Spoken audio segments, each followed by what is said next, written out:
மலையாள திரையுலகில் நடிகைகளின் பாதுகாப்பு குறித்து நீதிபதி ஹேமா அறிக்கை புயலை கிளப்பியுள்ள நிலையில் மறைந்த பிரபல நடிகர் திலகனின் மகளும் நடிகையுமான சோனியா திலகன் பகீர் குற்றச்சாட்டை எழுப்பியுள்ளார். மலையாள திரையுலகில் நடிகைகளுக்கு பாலியல் தொல்லைகள் அதிகம் இருப்பதாக நீதிபதி ஹேமா அறிக்கை தெரிவித்துள்ளது. இந்நிலையில் சத்ரியன் உள்ளிட்ட பல வெற்றி படங்களில் நடித்து புகழ்பெற்ற மறைந்த நடிகர் திலகனின் மகளும் நடிகையுமான சோனியா திலகனும் இதே குற்றச்சாட்டை முன்வைத்துள்ளார். இவர் மலையாளத்தில் பல வெற்றி திரைப்படங்களில் நடித்து புகழ் பெற்றவர். மலையாள தொலைக்காட்சிக்கு பேட்டியளித்த சோனியா, மலையாள நடிகர் சங்கமான அம்மா ஆணாதிக்க மனோபாவம் கொண்ட 15 நடிகர்களின் பிடியில் இருப்பதாக குற்றம் சாட்டியுள்ளார்.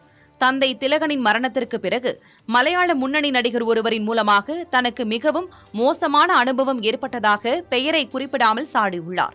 மகள் என்றே தன்னை அழைத்து வந்த முன்னணி நடிகர் தந்தை திலகனின் மறைவுக்கு பிறகு உள்நோக்கத்துடன் தன்னை நேரில் சந்திக்குமாறு அலைபேசியில் அழைத்ததாக சோனியா குற்றம் சாட்டினார். அந்த நடிகர் தனது தந்தை மீது கொண்டிருந்த வன்மத்தில் அவரை சங்கத்திலிருந்து இறங்கி போடா என்று கூறி அவமதித்தவர் என்று சோனியா சுட்டிக்காட்டியுள்ளார். இதனிடையே நடிகைகளை வேட்டையாடும் நபர்கள் மீது பாரபட்சமின்றி நடவடிக்கை எடுக்கப்படும் என கேரள முதலமைச்சர் பினராயி விஜயன் தெரிவித்துள்ளார்.